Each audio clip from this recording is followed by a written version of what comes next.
Bonjour à tous, je suis ravi de vous retrouver pour cette session de briefing de marché, d'analyse graphique depuis la cellule info d'experts de Bourse Direct. Je suis Romain Daubry et donc on va se retrouver toutes les semaines maintenant au moins pour faire un point de marché. Alors, on a une semaine dernière qui a été intéressante, on a réussi à aller chercher nos extensions sur les indices, notamment le 6545,5 sur le futur CAC 40, on a vraiment buté dessus, 6560 au plus haut, et il y a eu un coup d'arrêt. Voilà. Alors, vraiment marché intéressant. Alors si on commence du côté de la macroéconomie, le gros chiffre, ça a été les chiffres de l'emploi américain qui a été excellent vendredi dernier, chiffre mensuel de l'emploi, et on voit que le paradigme a changé. Maintenant, c'est bad news is good news, les mauvais chiffres faisaient payer le marché. Là, l'excellente nouvelle des chiffres de l'emploi américain a fait, en tout cas ponctuellement, ralentir les indices. Pas de drame pour autant, la preuve, on est en train de retrouver les plus hauts touchés la semaine dernière en ce moment. Donc le marché est plutôt haussier, clairement, il n'y a pas de signaux d'invalidation de cette tendance dans l'immédiat. Suite à cette publication du chiffre de l'emploi la semaine dernière, la grosse publication macroéconomique à venir cette semaine sont les chiffres de l'inflation publiés mercredi. Ça va être l'indicateur important évidemment immédiatement. Le précédent a été sorti à 9,1% annuel. On attend 8,7% cette fois-ci. Le consensus attend 8,7% d'inflation. Donc un ralentissement. Alors est-ce qu'on aurait vu le pic ? De toute façon, quel que soit le chiffre qui va sortir, ce sera un chiffre à confirmer pour avoir décidé qu'il y a un pic. Donc dans tous les cas, il faudra qu'il soit pérennisé dans le temps, ce chiffre. Mais en attendant, ça va être le rendez-vous de la semaine, clairement. Surtout qu'il n'y a plus beaucoup de drivers. La saison des publications touche clairement à sa fin, la publication des entreprises. Aux États-Unis, on a encore quelques gros rendez-vous cette semaine, mais il y a notamment Walt Disney, mais sur le CAC, c'est terminé. Et puis, il y a encore quelques valeurs françaises qui vont publier, bien sûr. Mais parmi les grosses capitalisations, c'est un peu tout. Donc, pas beaucoup de macroéconomie, à part ce gros chiffre de l'inflation, quand même. Et puis, des entreprises qui ont fini de publier. Sans compter le calendrier, on arrive à période 8 août, 15 août, c'est vraiment en général une période de marché creuse. Alors creux, ça veut dire creux en termes de profondeur de carnet d'ordre aussi, donc des décalages rapides, des décalages dans le vide qui peuvent se créer, et puis des marchés qui peuvent continuer à tirer, pourquoi pas. On va continuer à observer des signaux. Ce qu'on constate, c'est que à ce niveau-là, tous les jours de la semaine dernière, il y a eu moins de 3 milliards d'échanges, 3 milliards d'euros d'échanges sur l'indice parisien. C'est faible, et ça veut dire que déjà il y avait peu de soutien dans cette dernière séquence de hausse, on le pressentait, ça se confirme, et depuis la semaine dernière, du côté du futur CAC 40, on n'a pas d'intérêt notable dans un sens comme dans l'autre. Alors, c'est ce que le marché nous dit, en revanche, c'est qu'il n'y a pas de pression baissière. Vendredi, on a baissé légèrement, donc notamment après les chiffres de l'emploi, et malgré cette baisse, il y a eu 800 contrats futurs détruits. C'est peu, mais ça veut dire qu'il n'y a pas eu de pression baissière dans ce mouvement de baisse, donc les vendeurs ne se sont pas manifestés, contrairement à ce qu'on pourrait envisager, contre 6545. On rappelle que ce gros niveau avait été le deuxième niveau d'attaque des vendeurs au cours de la séquence baissière d'avril à juin. Donc c'est un niveau psychologique important, c'est un niveau sur lequel il pourrait se manifester à nouveau. Donc on va le surveiller, c'est un niveau qui est en train d'être travaillé actuellement. Là on est donc le 8 août, il est 15h15, le marché américain va ouvrir dans quelques minutes. Et le niveau est à surveiller. On rappelle que l'indice parisien n'a pas réussi à se réinstaller au-delà de ce niveau-là plus de quelques heures depuis le mois de février dernier. Donc c'est important. Et ce sont des niveaux équivalents, on va le voir graphiquement, sur les indices américains. Donc un target et une cible qui est importante, surtout faute de driver, et puis après des progressions importantes, plus de 13% pour l'indice CAC 40 à l'heure qu'il est, depuis ces points bas de début juillet, donc en un mois à peine, donc un peu plus d'un mois. Donc pas beaucoup de drivers, pas beaucoup d'éléments, mais ces chiffres de l'inflation qui peuvent changer les choses ou les prolonger. Pour l'instant, rien ne nous indique de changement de tendance. On constate aussi du côté des marchés dérivés et du futur qu'il n'y a pas plus d'intérêt construit dans la séquence haussière au-delà de 6340 points. Donc depuis 6340, il y avait 240 000 contrats futurs ouverts sur l'échéance du mois d'août. On est à 6545, hier soir c'est un petit peu en dessous. Et il y a toujours 240 000 contrats futurs ouverts, donc avec des arbitrages qui ont eu lieu, mais il n'y a pas eu de changement, donc pas eu plus de soutien. Donc on sait que la zone jusqu'à 6340, et on va le voir graphiquement un petit peu en dessous probablement, n'est pas étayée et qu'elle s'est faite sur rachat de short, sur des positions spéculatives intraday, mais pas de fort soutien, pas de volume non plus comme on l'indiquait. Puis le dernier élément qui est important à prendre en compte, c'est qu'en revanche, sur les niveaux actuels, les opérateurs se couvrent un peu plus. Le ratio de couverture passe à peu près à 1,20. On dit qu'un ratio équilibré, c'est entre 0,80 et 1,20. 0,80 et en dessous, on considère que les opérateurs sont très optimistes. 1,20 qu'ils commencent à être prudents. Donc on est dans un niveau de prudence relative. Pourquoi relative? Parce qu'il y a 18 000 contrats d'options ouverts sur le futur CAC 40 sur l'échéance d'août. C'est très très faible. Une échéance moyenne, c'est 30 000 environ pour une échéance peu importante comme une échéance du mois d'août. Mais l'été dernier, au mois d'août, il y avait 45 000 contrats d'options ouverts. Donc 18 000, c'est très peu. Ça veut dire qu'on est un peu plus prudent qu'on ne l'était il y a quelques jours, mais avec toujours peu d'intérêt, même sur le futur CAC 40, 240 000 contrats futurs sur l'échéance en cours, c'est faible. Donc des opérateurs qui sont pas mal en retrait. Un marché qui va devoir me demander à être consolidé. Alors, on sait que le scepticisme, le doute, c'est souvent source d'opportunités sur le marché. En tout cas, à ce stade, on n'a pas de signaux baissiers. Donc, je vous propose de passer tout de suite à l'analyse graphique.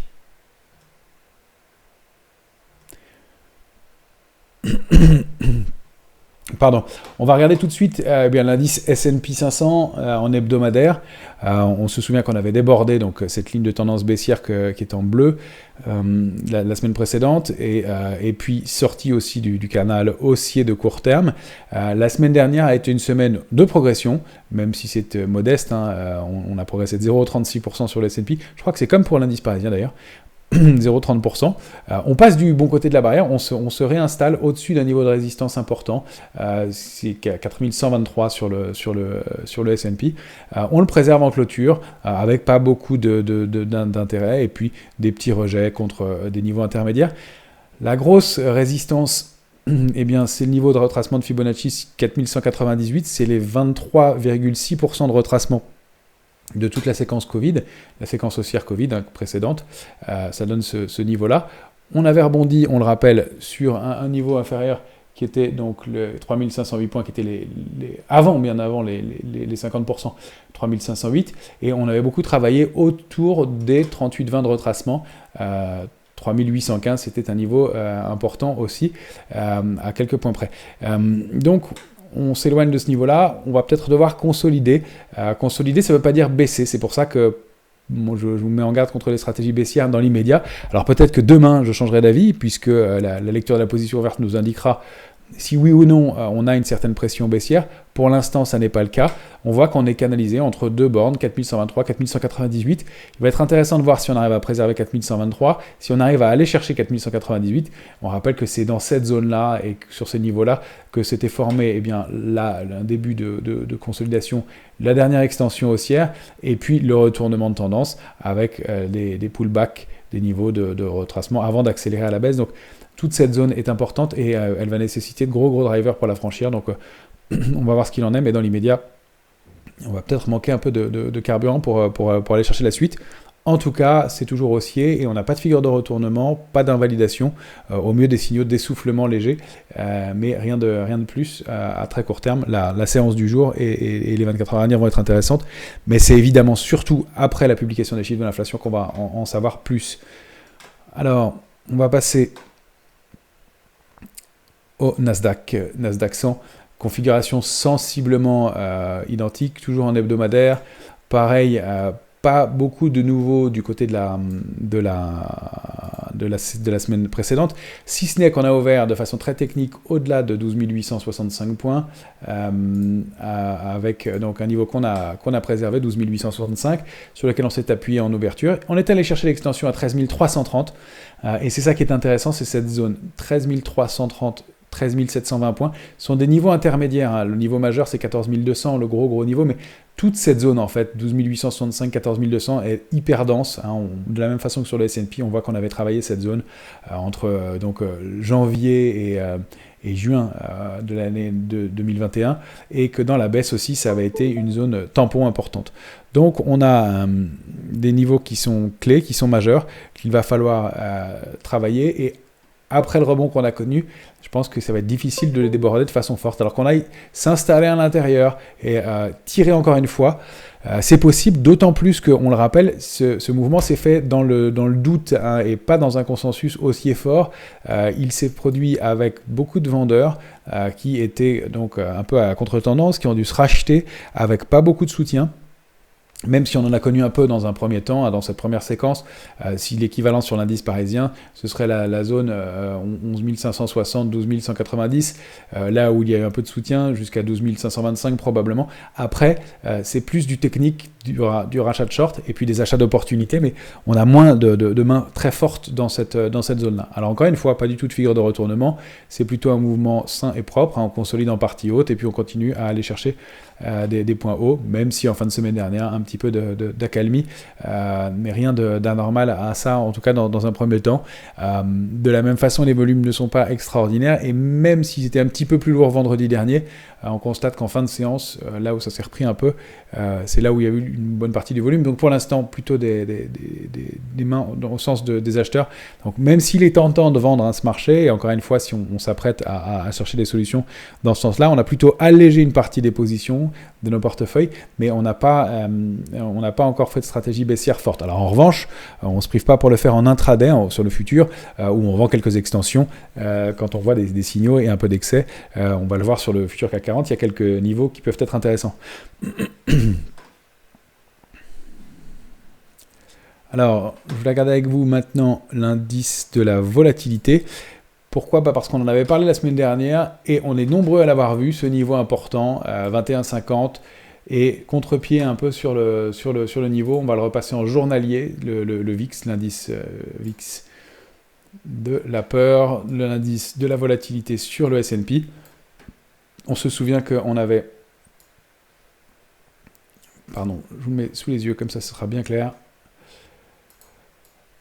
On avait identifié donc ce support, cet oblique de long terme, et puis le petit gap derrière. Alors souvent les gaps, on le dit toujours, sont comblés sur le VIX. Ça a été le cas assez rapidement en milieu de semaine dernière, dès le début de la semaine dernière.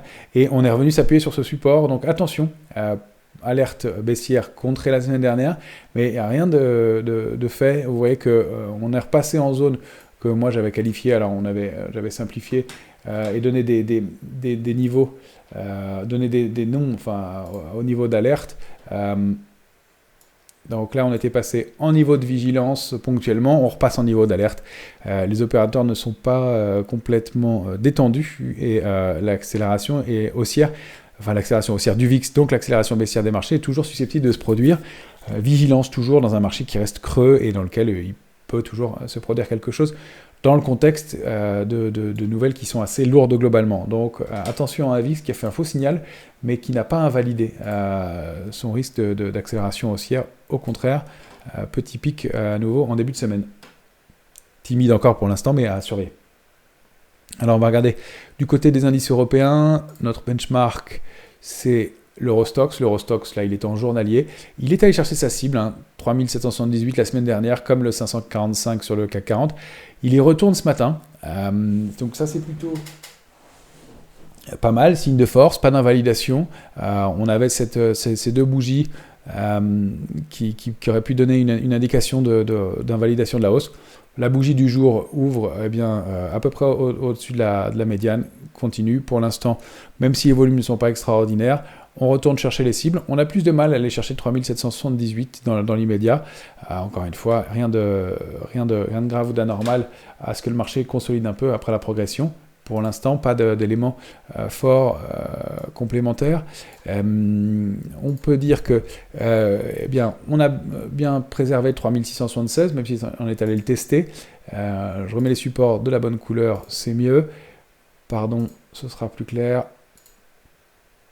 3676 a été testé et un peu enfoncé, et la semaine précédente, et là on ouvre carrément au-dessus. On est dans la médiane haute du range. On a ce petit niveau intermédiaire qu'on va surveiller, qui est la bougie de clôture de la semaine précédente, donc au-delà de 3725 points. Ce sera un premier niveau d'alerte. Il n'y a pas de retournement de tendance avant d'aller enfoncer 3676 et pas d'invalidation de la dynamique en cours avant ce niveau-là. Voilà donc de ce côté-là. Du côté du futur CAC 40, on va le prendre cette fois-ci. Pardon, le graphique va être moche avec plein de traits, je laisse tout, mais c'est pratique d'avoir l'historique. Voilà, on arrive en 14 heures. Là aussi, il y a pas mal de niveaux, mais je sais que beaucoup les utilisent en intraday. On est dans la zone de neutralité qu'on avait indiquée de moyen terme, toujours. on tente de repasser en zone de hausse de moyen terme. Pour moi, si on arrive à s'établir au moins 3 clôtures au-delà de 6545,5, on peut considérer qu'on repasse en zone haussière de moyen terme. On voit que c'est un niveau important. On avait buté dessus. Après février, on avait tenté de se rétablir au-dessus de quelques heures et on était repassé en dessous. Ça, c'était fin mars, début avril. Ensuite, fin avril. Et on a buté 2 fois dessus, clairement, en juin. C'est là où on avait connu le gros de la séquence baissière et cette accélération. Donc, il va y avoir probablement de la bagarre et un niveau important à déborder. On voit qu'on travaille autour de 6548. On n'a pas fait le plus haut que la semaine dernière pour l'instant en séance à aujourd'hui. Le plus haut s'établit donc pour l'instant, pour la semaine, à 553 futurs. On voit que c'est un niveau qui est toujours bien observé par les opérateurs. Alors, on évolue pour l'instant toujours au-delà d'une ligne de tendance haussière de court terme. Elle est propre, elle a été testée plusieurs fois. Bien proprement, et enfoncé un peu en intraday la semaine dernière, un peu sans surprise, de contre-pied dans le vide, et puis ça c'était suite au moment de la publication des chiffres de l'emploi américain, donc trop bonne nouvelle serait mauvaise nouvelle, donc le marché a un peu baissé. Vous voyez qu'il n'a pas tardé à se reprendre. On a tendance à voir les choses du côté très optimiste en ce moment. On a un support important à 6472. Je l'ai mis un petit peu au-dessus. C'est la zone 6472, 6480 qui est à préserver, qui est notre alerte intraday. Même si effectivement on travaille au-dessus de cette ligne de tendance haussière, elle a été encore testée ce matin pour l'instant. Donc si on la rompait, ça n'est pas extraordinaire comme signal, mais pas de retournement de tendance intraday avant la rupture de 6472, 6480. Premier signal, et on peut faire des ventes. C'est ce qu'on a fait la semaine dernière contre 520 pour aller chercher des extensions à 480. On voit qu'on n'arrive pas à aller beaucoup plus bas dans l'immédiat. Toujours le marché assez fort. Probablement, encore une fois, des vendeurs un peu coincés qui repayent et qui se débouclent quand les replis se mettent en place. Mais je ne serais pas étonné qu'on commence à avoir quelques stratégies vendeuses qui se mettent en place au moins à court terme dans ce marché-là. Très difficile, encore une fois, marché creux. À ne pas se laisser coincer, à ne pas contrer d'un côté comme de l'autre. Comme c'est une échéance qui est assez courte, l'échéance du mois d'août sur les marchés dérivés, elle va tomber tôt, elle va tomber le 19. Il y a encore une dizaine de jours, vous me direz, mais le marché est capable de tirer, d'aller chercher des extensions. Donc on a 572,5 important, 601, je pense que c'est un niveau aussi, et puis 676, on se rappelle que c'est le niveau contre lequel les vendeurs avaient commencé à créer des stratégies baissières, cette fois-ci bien plus tôt dans la séquence, mais qui était donc en février dernier et fin mars. Donc on a notre tableau. Pour l'instant, on reste donc haussier, pas d'invalidation, pas de figure de retournement. On peut voir se dessiner éventuellement un biseau qu'on va surveiller, donc cette oblique-là, avec la ligne de tendance haussière. Mais vous voyez qu'elle pointe jusqu'à 6676. Donc je ne suis pas sûr qu'on ait les drivers pour aller la chercher.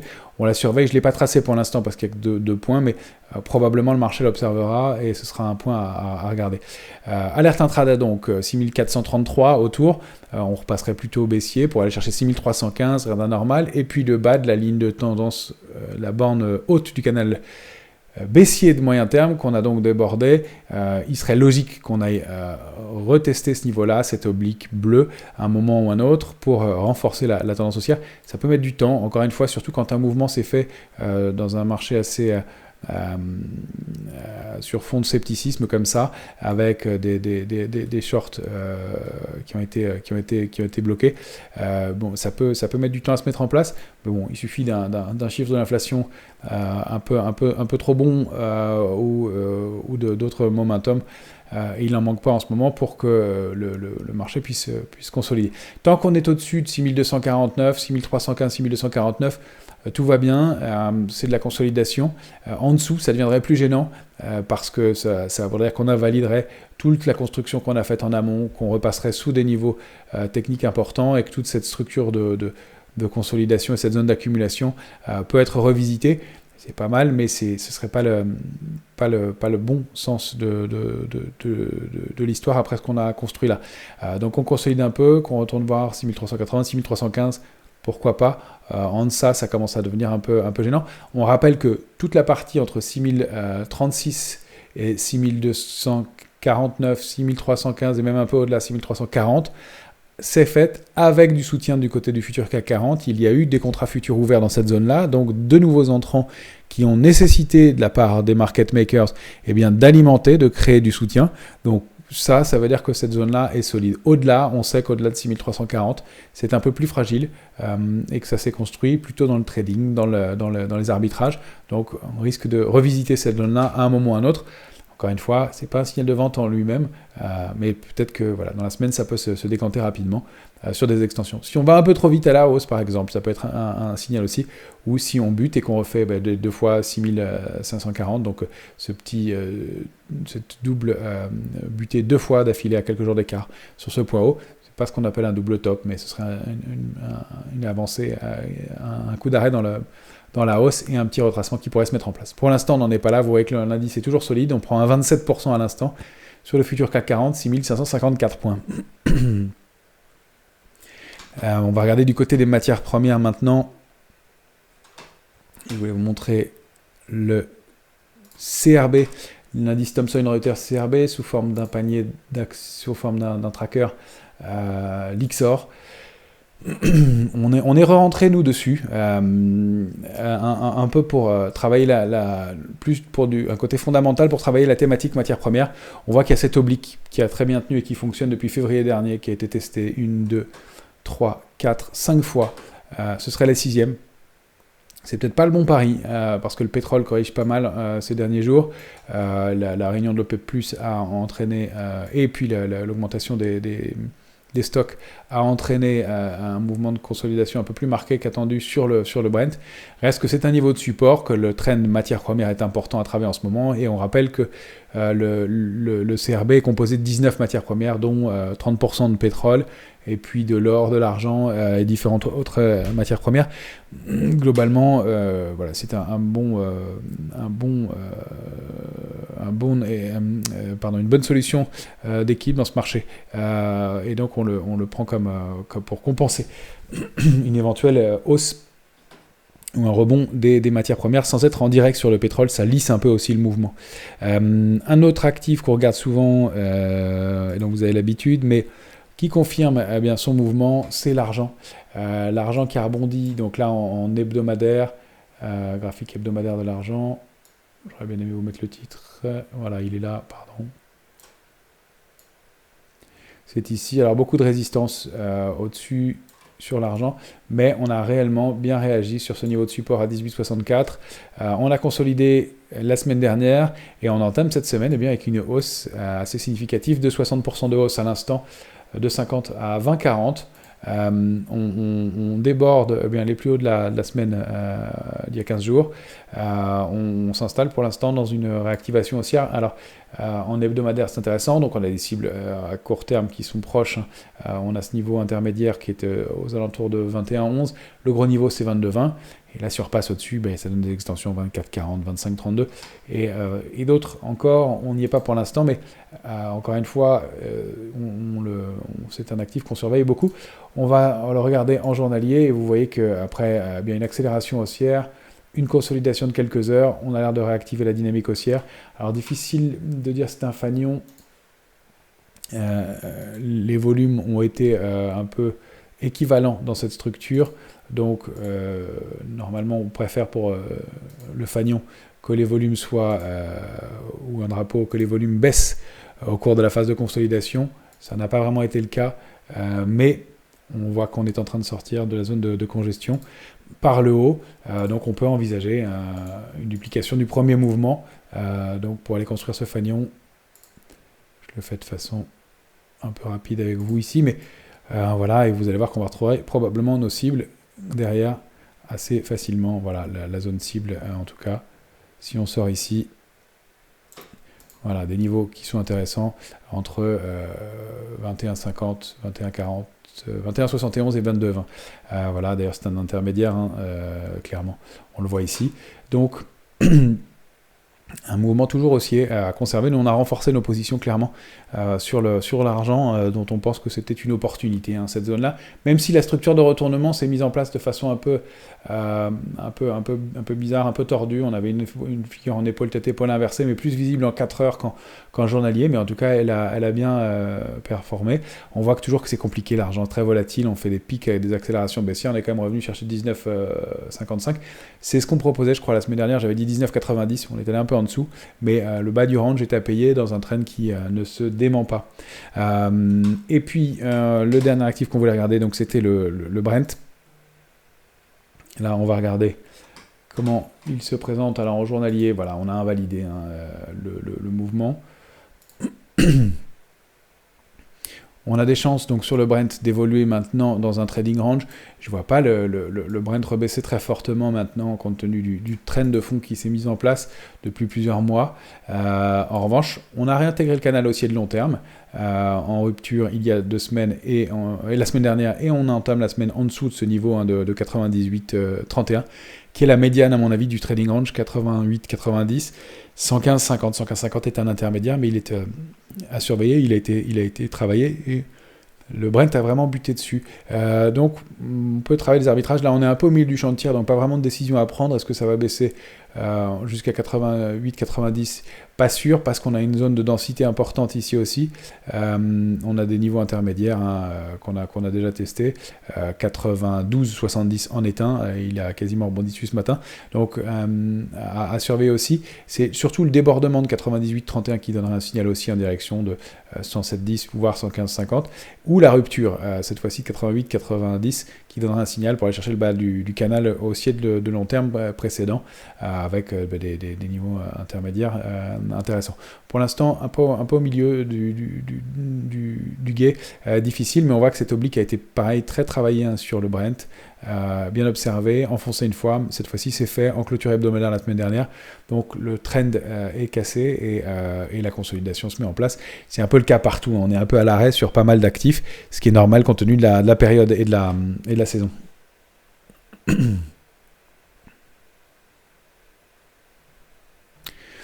Alors voilà ce qu'on pouvait dire globalement, graphiquement sur les grands indices, sur les grands actifs.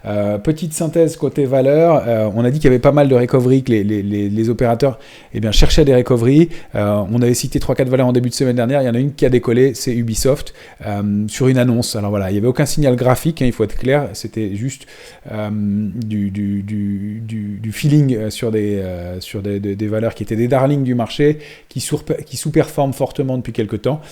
Donc il y en a pas mal qui sont comme ça.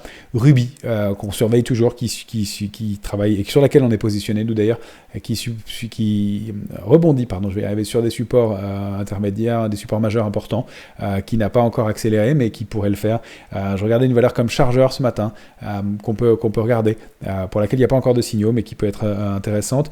Nous, on est rentré sur Bonduelle, peut-être un petit peu tard parce qu'elle a déjà accéléré, mais une zone de congestion, c'est pour des arbitrages, on fait vraiment des écarts ici, on n'essaye pas de chercher des mouvements forts maintenant compte tenu de la période et puis du niveau de progression. Et puis globalement les configurations sur pas mal de valeurs sont un peu moyennes, c'est-à-dire que soit elles ont pas mal accéléré et c'est bien trop tard pour rentrer, il faudra attendre des replis, soit elles donnent carrément peut-être des signaux d'essoufflement dans le dernier mouvement qu'elles ont mis en place. Je pense à des valeurs comme le Crédit Agricole, qui a un très beau parcours, qui reste haussier, qui a bien rebondi, mais qui a formé 3 grands gaps d'affilée, dont le dernier, celui de il y a quelques jours ou de ce matin, pourrait être un gap d'épuisement. Le 3e gap peut être souvent un gap d'épuisement, donc à vérifier. Je crois qu'il y a une ou 2 autres valeurs comme ça qui ont le même genre de configuration, qui montrent que il pourrait y avoir un peu d'essoufflement du côté des indices, du côté des valeurs, donc il va falloir consolider ce mouvement-là. Pour les autres, les configurations ne sont pas extraordinaires, donc il n'y a pas de pépites énormes à surveiller cette semaine. On peut jeter un coup d'œil du côté d'Eiffage, qui est pas loin de déborder les niveaux. Eramet, qui avait fait des signaux d'invalidation en fin de semaine dernière, elle se porte un peu mieux, elle rebondit doucement sur le bas de son canal haussier de long terme, après publication. Donc ça, c'est peut-être plutôt pas mal. On va surveiller d'ailleurs globalement les ressources de base. C'est peut-être un secteur qui pourrait repartir. Et du côté sectoriel, il n'y a pas de logique très forte. C'est aussi signe un peu peut-être d'épuisement sur le marché. On voit qu'on a toujours le secteur des énergies renouvelables. Il y a des choses à faire de ce côté-là, à mon avis. Il y a des valeurs qui tiennent bien. Et puis, sinon, de façon indicielle, c'était intéressant. On est sorti, nous, du télécom qui était surperformant et qui reste en ligne, voire qui devient faible, qui a du mal à performer ce secteur, toujours et historiquement. Et puis, le secteur des technologiques, globalement, alors que ce soit du côté des valeurs américaines, les grandes technologies américaines qui ont très bien performé et continué la semaine dernière leur parcours. Et il y a un mouvement assis que je voulais vous montrer, c'est le secteur des biotech américaines qui, eh bien, lui, est sorti d'un trend baissier. Petite lecture graphique complémentaire avec le Nasdaq Biotech que vous allez voir s'afficher à l'écran. Là, on a effectivement une sortie qui s'est mise en place. On était en hebdomadaire. Alors, la sortie, elle a eu lieu il y a quelques jours déjà, hein, puisque ça date de début juillet, mais consolidation comme ça. Et puis la semaine dernière, accélération aussi assez forte. Alors, on arrive à côté de proche du premier niveau de résistance, 4278, mais il s'est produit quelque chose, c'est une ligne de tendance haussière de long terme qui a été débordée aussi, et on a vu pas mal de réactions sur les valeurs biotechnologiques en France aussi. Alors attention, toujours, c'est des valeurs très compliquées à travailler, on travaille sur des signaux graphiques, attention aux ouvertures en gap, attention aux annonces, c'est vraiment un autre style, et il faut vraiment réduire son money management sur ces valeurs-là. Donc, être très prudent. On ne travaille pas de la même façon, à mon sens, sur des valeurs biotechnologiques. Elles sont très liées à des annonces, à un programme. C'est moins lié à des publications, comme c'est le cas pour les valeurs traditionnelles. Donc, on réduit son money management, on diminue sa taille d'exposition, éventuellement on écarte ses stops pour travailler de façon plus confortable. Et voilà, on se méfie dans un contexte et sur des actifs qui sont particulièrement complexes et spéculatifs. Mais il s'est passé quelque chose de ce côté-là. C'est aussi dire qu'il y a de l'intérêt, que les opérateurs cherchent des recoveries, cherchent des endroits où investir, cherchent des arbitrages à faire. C'est plutôt aussi un signe d'optimisme sur le marché. Je crois que c'est tout ce que j'avais à vous dire pour ce brief de début de semaine. Voilà. J'espère que c'est intéressant, qu'il y ait des éléments pour vous. N'hésitez pas à liker ou à tweeter ou retweeter ou à suivre et à vous abonner à la chaîne Bourse Direct YouTube. Je vous rappelle qu'on publie toutes nos interventions, formations et autres sur la chaîne Bourse Direct YouTube. Donc vous retrouvez pas mal d'éléments de marché. Et voilà. Et on se retrouve au plus tard la semaine prochaine. Et puis sinon sur les réseaux traditionnels des médias. Très bonne semaine à tous.